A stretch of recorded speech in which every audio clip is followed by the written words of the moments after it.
Strange New Worlds last week did a weird episode where, in some ways, it seemed like they were trying to homage Star Trek, but it ended up making fun of it in multiple ways. First off, they had this weird impression here where Paul Wesley was portraying Captain Kirk, but a farcical version that was actually a TV show in the 1960s, while they then went and were on a holodeck where they were the actors themselves that were in a murder mystery that the crew was solving. And it was very, very weird. It threw some shade at the creators, like Gene Roddenberry was kind of a hack. It also threw shade at Star Trek here, showing that it was like, the original series kind of was pointless and ludicrous or whatever. When, I don't know, I've been watching through the original series. It's got a lot better science fiction than anything Strange New Worlds has come up with, I can tell you that. Well, William Shatner did a video actually reacting to the impression of him in this, and it was pretty scathing as he went through this. Of course, Shatner is a better stage actor and real actor than, of course, any of these people in Strange New Worlds. I don't think that's any stretch of the imagination to say, and it's just ridiculous watching this show flounder when it has the potential to be so much more. But oh well. We'll get into this in just a moment. Please hit the like and subscribe button. Join us here, and this is your place for science fiction news. I'm a science fiction writer myself, and I'm actually in the middle of editing a book which is very much a space exploration series. It's beautiful, beautiful stuff. I'm working super hard on this. I'm actually, I put up for my SubscribeStar supporters a video on how I'm doing the most editing work in my career. I'm really dialing this one in because I love Star Trek. I miss it. I miss that space exploration. I miss exploring strange new worlds. I miss the sense of wonder that it used to have in the old show. If you're with me and you want some good science fiction, please sign up for my newsletter because when this comes out, I want to be in touch with you so you're able to get this trilogy right away. You get 3 free books also for just signing up, which I appreciate everybody who does so. That's in the description below. And if you want to start reading now, this is my world that I'm building all this off of. The Stars Entwined is the beginning of a giant sweeping space opera war. This is more akin to like Deep Space Nine or Babylon 5, the current series is, which is space exploration. But if you like any of this stuff, you're going to really love this. And this is where all the world building gets done, so you can kind of get immersed first as I'm bringing out these new books. So grab this. I'll put this in the description below as well. It's available on ebook, print, and audio. I know it's towards the beginning of the month. You can get the whole trilogy on audiobook if you have Audible credits, and I appreciate everybody who does so. So does my audiobook reader. Got a beautiful just sort of setup of just a lot of artistic talent in our circles here, guys, and I'm glad you're here. All right, so William Shatner called him out for a poor Kirk impression. As I said, he talked about this, declaring the performance flawed in a recent reaction video, and his blunt critique highlights the ongoing problems with the show's casting and tone. So he said, while he's watching clips from the episode, saying, it doesn't sound like me, it doesn't even look like me. And that's kind of my main problem with Paul Wesley right away. That doesn't look like Captain Kirk. It's like an effeminate version of Captain Kirk. And I know Chris Pine didn't look exactly like Captain Kirk either, but for whatever reason with Chris Pine, he had a gravitas and had a commanding presence that I did buy that he was Kirk. Paul Wesley, I don't buy that he's Kirk. He just feels a little too, I guess, beta male for me. Does it? Anybody else have that problem? I mean, that's just what it seems like when you watch these shows. But yes, Paul Wesley is in a holodeck-style USS Adventure where the crew encounters various parodies of Trek tropes, and in the review, presented itself as a space adventure hour with cheesy dialogue, exaggerated performances. So when you see Paul Wesley doing William Shatner, he does this thing where he's acting like the guy doing it in Futurama. What's the captain's name in Futurama that was making fun of it? But it's clear when it's a parody and you're making fun of it, it is what it is. Strange New Worlds is supposed to be a serious show and serious Star Trek, so it just doesn't fit in that situation. I think he went a little too far. So Shatner noticed it. He said, wait a minute, he's got a strange twitch. The impression is not bad, but the attitude is totally wrong. It's just not working, man. It's just not working. And I feel like that's the whole summary of Strange New Worlds in a nutshell. Because Strange New Worlds does feel like an impression of Star Trek. Because you have the cage, you have the original actor with Jeffrey Hunter and the like, and you have Anson Mount doing his impression. And while I like Anson Mount and I like what he does with the character, he's still like a little too like metrosexual with the hair and the way he talks with his girlfriend and the like. He doesn't feel like a leading captain character. In a sort of, I know Star Trek's not military, but it is kind of a military outfit. He just doesn't have that gravitas to him. It feels like the attitude's totally wrong. And that's across the board. Everything with Strange New Worlds up to this point. While they're doing things and bringing back the Gorn, well, the Gorn's a scary lizard monster suit sort of thing. And yes, they made it more into a horror thing with modern CGI and the like that doesn't quite fit with the original series as well.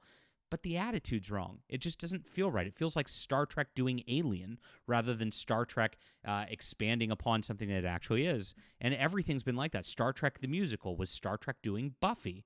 It's every episode is Star Trek doing something else that's not actually Star Trek. This one was Star Trek making fun of Star Trek as a parody. The episode before was Star Trek doing zombies. The episode before was Star Trek doing a romantic comedy wedding farce.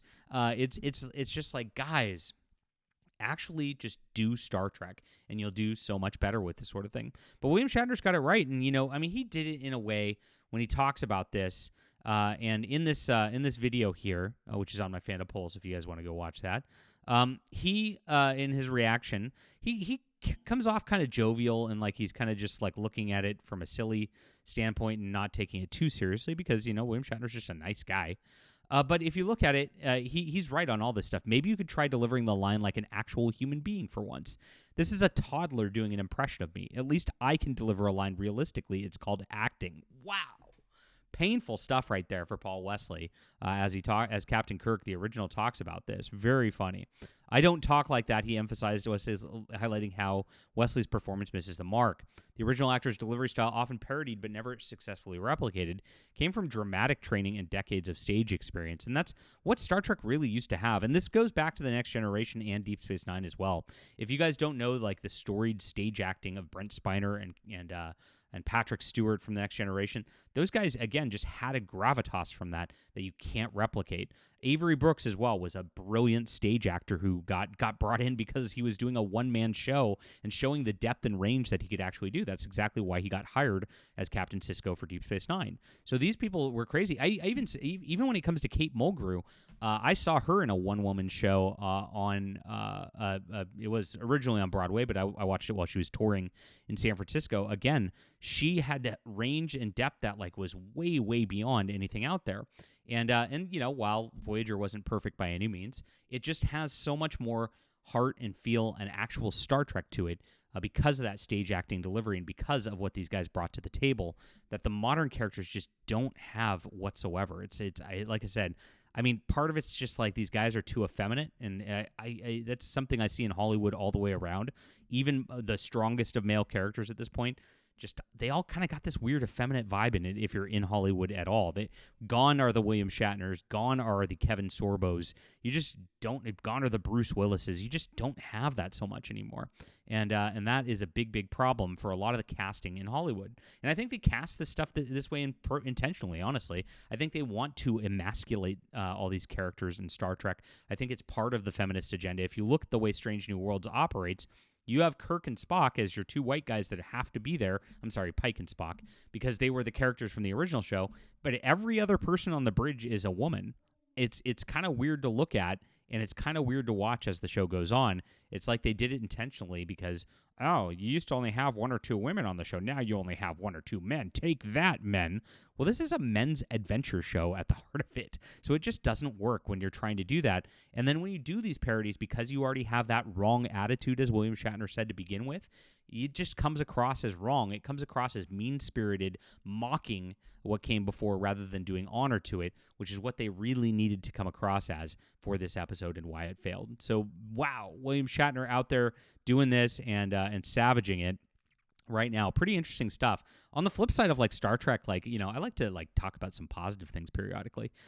There was something that came out a couple of days ago where it was from the Roddenberry Archive, and they actually talked about the Shatner verse, which was a Shatner-driven book project that came out in the mid-'90s. And I was like, wow, this is so cool. If you don't go to the Roddenberry Archive, Shatner, okay, let me find this verse. Maybe it's not in here. Oh, because I put it in books, because it was a book series. There it goes. The Roddenberry Archive channel is doing really cool documentaries that actually feel like Star Trek. And actually in this, as much as it is a documentary on some things, and I'm going to try to not get myself into too much trouble here, It's YouTube after all. They have some segments where they actually show some like AI stuff of like Starfleet Academy or Spock here standing on top of whatchamacallit, from what movie was that? Gosh, I'm blanking. Generations. Sorry about that. And you can see he's looking at the grave and kind of like feeling sad for Kirk here. Again, this is cool stuff, and this is exactly what was in the book, The Return. If you never read that book back in the day, and so they brought it to life with AI based on that book thing. Pretty cool. And that is something that is very interesting. And like I said, the Roddenberry Archive is worth following. All right, leave a comment down below with what you think about this. Whew, lots of Star Trek news here. Appreciate you guys being here. Hit the like and subscribe button. Make sure to sign up for my newsletter. Like I said, Valiant Frontiers is going to be amazing. You're going to love it. And in the meantime, start reading with the Stars Entwined, which is also in the description below. Appreciate you guys for being here. We'll be back soon.